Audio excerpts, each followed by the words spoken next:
Shalom Aleichem and welcome to Online Smicha. In this week's Parsha, Parshas Baha'alotcha, there are actually two parts of the Parsha that we can learn, two beautiful midas tovas.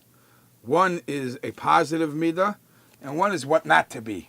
Let's start off with the first one, what not to be, and then we'll get to the positive.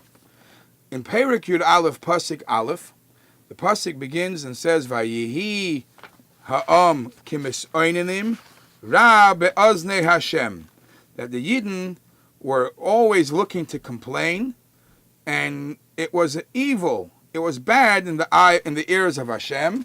Vayishma Hashem vayichar apoy, and God forbid Hashem heard and got angry, and then there was a punishment. Hashem wasn't happy with what the Yidden were complaining. So here we see a tremendous midah that a person should make sure not to have. What not to have is not always to be a complainer. I read an article where somebody writes, would you imagine the Yidden sitting around 200, 300 years ago, do you think that they would ever dream the luxury that Baruch Hashem we have now in our life? 200 years later, there is no way they could have dreamt of what luxury items we have. How you have running, from the simple thing. We're not talking about the computers and the internet and the instant gratification. We're talking about basic needs. Running water, clean clothes. Everything is happening so comfortable. And instead of appreciating this, a Yid could chas v'shalom fall into a rut. That, you know what, I'm not happy with what I have, and I am always looking for more. So there's actually a beautiful pshat. The beautiful pshat is, Vayihi ha'am kimis'oinenim, the people were complaining, and the actual fact that you're complaining, that is Rabbi Azni Hashem. That's not what Hashem wants to hear. Hashem wants to hear you are satisfied, you are happy, and Rahman al-Itzlan, things are challenging. There are nisyonis in the life.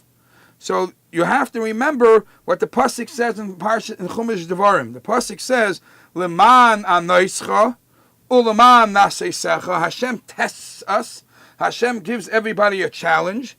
Lehetivcha ba'achrisecha. Ultimately, it will be good. Hashem wants to raise you up. Hashem wants to make you better, purify you, elevate you. So He gives you a challenge, and you overcome it. You will reach a much higher goal.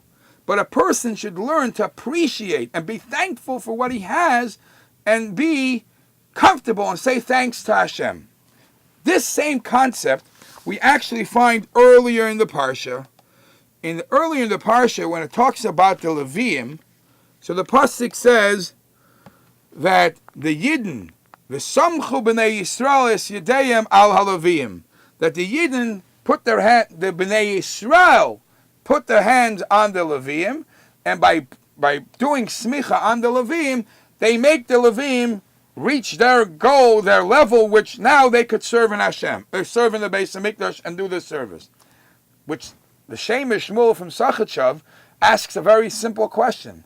Usually, when you see a tzaddik, a rebbe, a Talmid Chacham give smicha to somebody that's lower than him. A father puts his hand over a child. The child is younger. He needs the blessing from the father. Over here, I would think that the Kohen, the Levi, puts the hands on the Yisrael.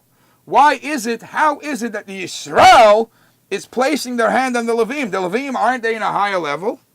So the Shemesh Shmuel bases his explanation on the Rashi. Rashi Perek Ches, Pasuk Yutes, where Rashi says something interesting, that in Pasuk Yutes, it's mentioned 5 times the words B'nai Yisrael. Says Rashi, L'hoidiach basam, to show you how much Hashem loves B'nai Yisrael, because in this Pasuk, somehow it's mentioned 5 times B'nai Yisrael to correspond to the Chamisha Chumshei Torah. So the Shemesh Shmuel explains that we see that the Yidden at that time were very special, were very beloved by HaKadosh Baruch Hu. What was the specialty they had? They were toiv ayin. They were good-hearted people, only saw things properly, only saw the good in the other.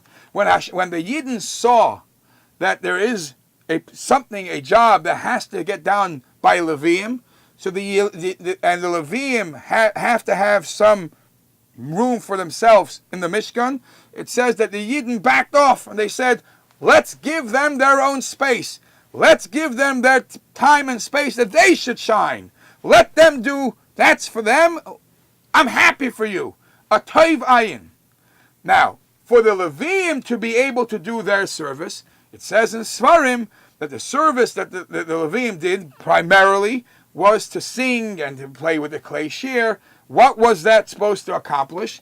That was supposed to accomplish that when the Yidden, when Bnei Yisrael hear the song and they get aroused, that makes them more connected to Hashem. So the Leviim, their avodah was to do things to arouse us to become better people. But how did the Leviim have the strength to do that? To be able to give us chizuk is because somebody benched them. Somebody gave them the power to do that. Who was that? That were the Bnei Yisrael. They were toiv ayin. They were good-hearted people. And they were happy to move away and let somebody else have his daled amis, have his space, and have his time and space. And let the Leviim shine. That, by that, the Bnei Yisrael had the koyach to give smicha on the Leviim, and in return, the Leviim played music, played song to elevate Klal Yisrael.